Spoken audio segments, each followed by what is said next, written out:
I'm Wade Sorochan. Join me right here on Shaw TV for a new groundbreaking television talk show that's a first for Edmonton.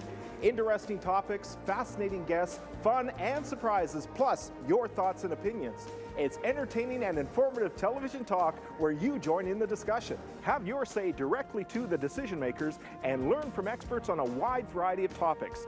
It's your city, it's your show. Life Talk with Wade Sorochan, Tuesday mornings at 10 right here on Shaw TV.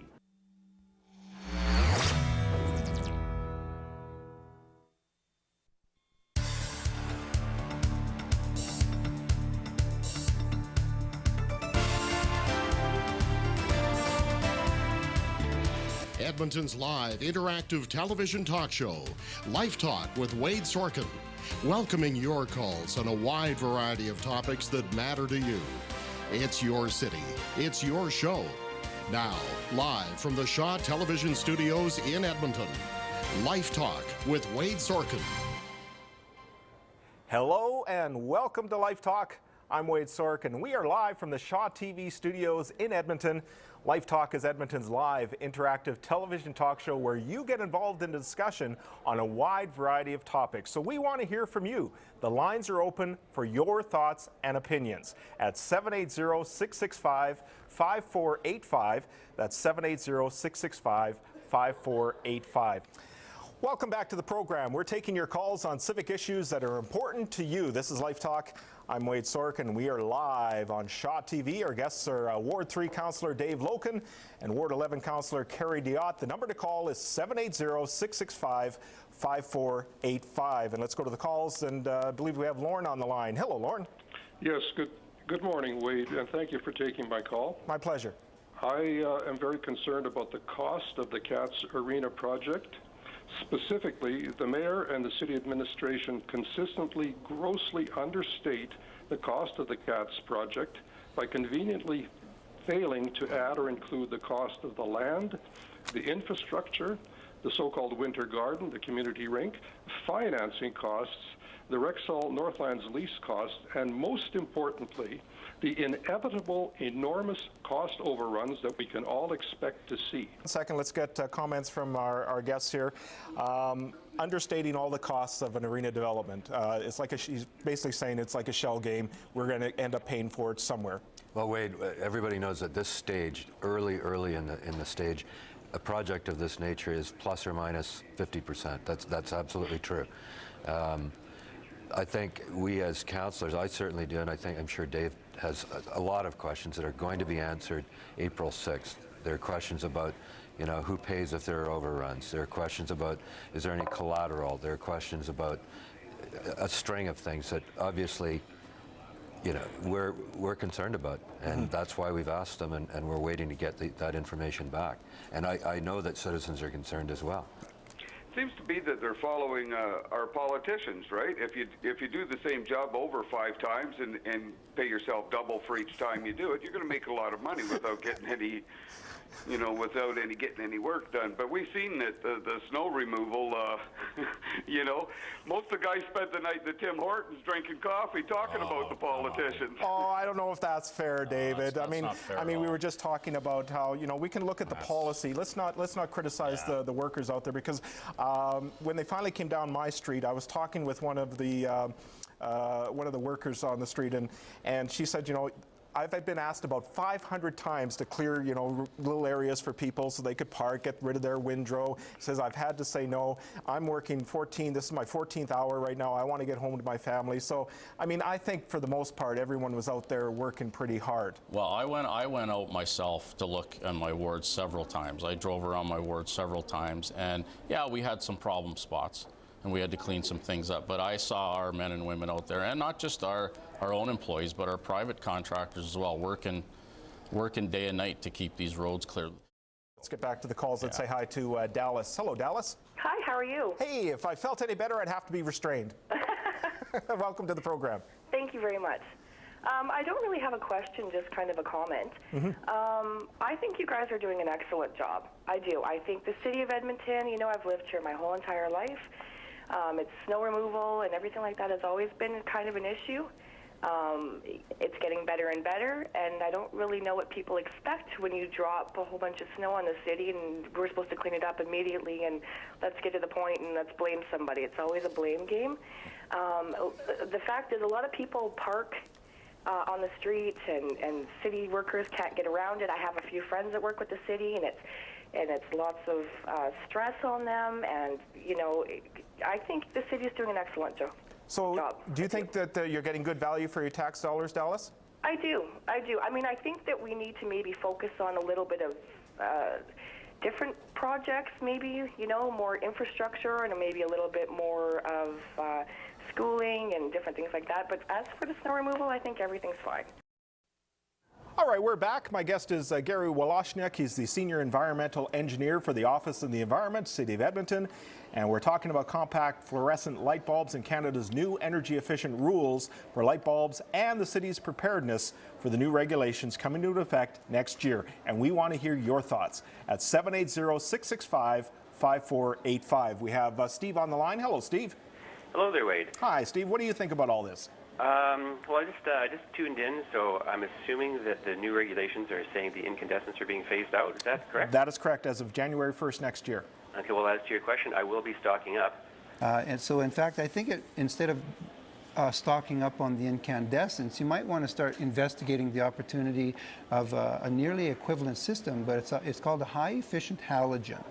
And it's near the same price, it won't set you back, and it performs identically, except it lasts longer. Instead of 1,000 hours, it's going to last about 2,500 hours. And it is same thing on the power consumption. It's 25% less than an incandescent. I think that addresses the flickering from your CFL components. Yeah, I think that's been the criticism of the tube lights. People they don't, that flickering could cause headaches and things like that. But I think when they first came out with the CFLs, didn't it have that similar problem, and they've corrected it? There is old technology, and those old habits and memories die hard sometimes. A lot of those aspects are, and I think Health Canada does mention it as well, that the flickering aspect is one that has definitely been addressed. Sure. Kevin, have you replaced your old bulbs with the new ones? Well, a majority of them I have. And how are you finding them? Well, they do create a lot better light, and I find them actually pretty nice. So no criticism. Are you at all concerned about the mercury content? No, not unless it breaks or something. Okay, are you aware of what to do if it breaks? Well, I'd expect to clean it up without actually touching it, like using gloves or cloth. Well, Health Canada has about 12 steps that you need to follow if you break one of the light bulbs. Did you know that? No, I didn't actually. Well, stay tuned, because coming up shortly, we'll go over all those 12 steps for you, all right? All right, thank you. Thank you for the call, Kevin. Yes, it's important information that that you need to know. And this show today is all about information. We're not trying to scare people. We're not trying. These are all facts so that you can make an informed decision when it comes to replacing your old incandescent light bulbs with these CFLs. Yeah. Welcome back to the program. We're taking your calls on issues that are important to you at 780-665-5485. My guests are Ward 7 Councillor Tony Catarina and Constable Eric Toiser from the Edmonton Police Service Traffic Section. And we're discussing the motorcycle noise bylaw. Are you for it or against it? And would you like to see it expanded to include all vehicles? And is the city noticeably quieter? What do you think? Give us a call. We have Bill on the line right now. Bill, welcome to the program. Oh, thank you. I just wanted to make a comment. I actually live in Leduc, and I'm a motorcycle rider, and I think the bylaw is a great idea. Okay. So why do you see it as a benefit? Well, I live kind of close to a busy road, and I noticed that late at night when trying to put the kids to bed, guys are coming back from being out in a restaurant at coffee and so on, and they come ripping through the neighborhood with these loud motorcycles and revving their engines, and it's really disruptive. So I think it's a great idea. I can take to this officer you have as your guest and ask him, for example, what's the weighting of the noise that he's using? Is it white noise? Is it paint noise? What is it? Okay, we'll get it. How do you produce that into some kind of a sensible legal? How do you translate that into a sensible legal result? All right, Joe. Thank you for your call. Appreciate it. Thank you. I mean, sometimes you get a typical response with a bylaw. This is just another cash cow, and that's typical of the response you get. I'd like to respond. Yeah, there's all sorts of issues there. Apparently his solution is you can drive around, be as loud as you want, do whatever you want, go as fast as you want, with no limits to anything you do. And who cares about other people's quality of life issues? That's just it. I mean, we need to have a quality of life in our city. That's why we have bylaws. I mean, we can't have everybody doing whatever they want just because they have the right to do it. If there are a few bad apples, per se, that are causing these problems, certainly enforced to beat the ban, but yeah, you're going after the gross offenders. Exactly. Well, actually, I'm sorry. The way it's set up now, it's everybody riding the bike, and I know that you know, you said something that I do realize: 92 decibel idling, 96 decibel going. The premise of stopping someone. Yeah. Well, how do you do that? I know that it's been mentioned before that your ears get attuned to the noise. You can tell by just listening somebody coming down the road that they're too noisy. Yeah. Constable, you're really going after the gross offenders, but the councillor says, no, it's targeting everybody. Well, it's simply not true. I'll give you a bit of history. I've been riding for 20 years, member of the Harley-Davidson Owners Group, to own a Harley, member of the Blue Knights Law Enforcement Motorcycle Club. I love Harleys. I love riding. I love the riding community. I love everything about it. That is simply not true. And as to this business of loud pipes save lives, I've had them all, and I've been hurt on everything. And if you don't want to get cut off, don't put yourself in a position where you can be. Well, Fred, let's talk about this loud pipes save lives, because that seems to be the common phrase for motorcyclists. We were talking before we went on the air about how you kind of dispute that. The reality is it has nothing to do with safety whatsoever. You're emitting sound to the rear, yet 95% of all collisions involving motorcycles involve a threat to the front, a path intrusion event, someone slamming on their brakes or excessive speed. That is a front event. Plus, you also have a horn on a motorcycle. So, I mean, the reality is I guess I should just duct tape my horn down in my car and drive around like that because it's safer. It's ridiculous. It's not even an argument. Fred, thank you for your call. Appreciate it. Alrighty. So there's riding for 60 years, and he's all in favor of this. So, again, it's not all motorcyclists are against this bylaw. No, I think, and that's, I guess, the point to be made as well, too, that most riders are sensible. Most riders are courteous. Most riders will do what's right for their citizens in the city and neighbors and so forth and so on. So for us to go ahead and target them now as being bad overall because of whatever reason or whatever we think should be appropriate or not appropriate really is the wrong thing to do. Welcome back to the program. We're taking your calls on issues that are important to you at 780-665-5485. My guest is Lauren Humphreys, president of Speak Up Edmonton. It's a campaign providing their own information on the proposed downtown arena development. Now, are you for or against the proposed downtown arena project? 780-665-5485. We want to hear from you. Now, your organization, are you opposed to just the funding model, or are you opposed to the development altogether? Well, I think people would have, if you took the large group we've dealt with, people would have different views on that.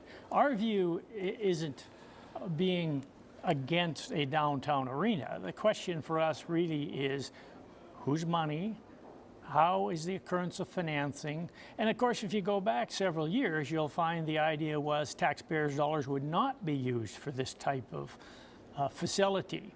So we're going to talk to another caller. I believe we have Aileen on the line right now. Hello, Aileen. Hello. Hi, welcome to the program. Thank you. So what's your comment today? My comment is I think the arena would be good for Edmonton, but my beef would be that I wouldn't want the taxpayers to pay for it. It should be the business people in and around downtown area, as they are the ones who will benefit by it financially. So we'll put you in the category then, you're for the arena development, you see some benefit in it, but you don't want your tax dollars paying for it. Definitely not. You're for keeping the Oilers here because there is that threat that if we don't build a downtown arena by 2014, the Oilers could leave. You would like to see the Oilers stay? Of course. Of course. There are Oilers. All right. Aileen, thanks for the call. Thank you. All right, Bye-bye. because thank you. That's what Mayor Mandel said last week. He says, no arena, no Oilers. And Commissioner Gary Bettman said weeks ago that he'd like to see that new arena by 2014, or else the Oilers might have to move. Do you think those are just idle threats? Where are you going to go? Phoenix? Kansas City? Well, St. that's Louis? a good point. I mean, all these places that are already have difficulties, you're going to go there? Not on your life. Oiler fans are great fans, and it's a sellout every game, no matter how bad the team is. You're right. What other North American city is going to support a team like that? Let's go to the phones. Let's talk to Kent. Hello, Kent. Hi. Hi. Welcome to the program. Yeah. So where do you stand on this issue, Kent? Oh, I think it's the dumbest idea Edmonton come up with. You don't like the idea altogether, whether tax dollars are used or not? No, just where they're going to build the arena. I want to thank my guests, and I want to thank you for joining us today and over the past few weeks. We hope you've enjoyed the program. I mean, Life Talk is a program that allows you to voice your thoughts and opinions on issues that matter to you. So if you think it's important to have a program like this that provides opportunities for you to discuss issues on a number of different topics, please let us know. If you believe there's value in this kind of program, we would love to hear from you. Email your comments to wadesorokin@shaw.ca. And I look forward to hearing from you. Take care and have yourself a great day.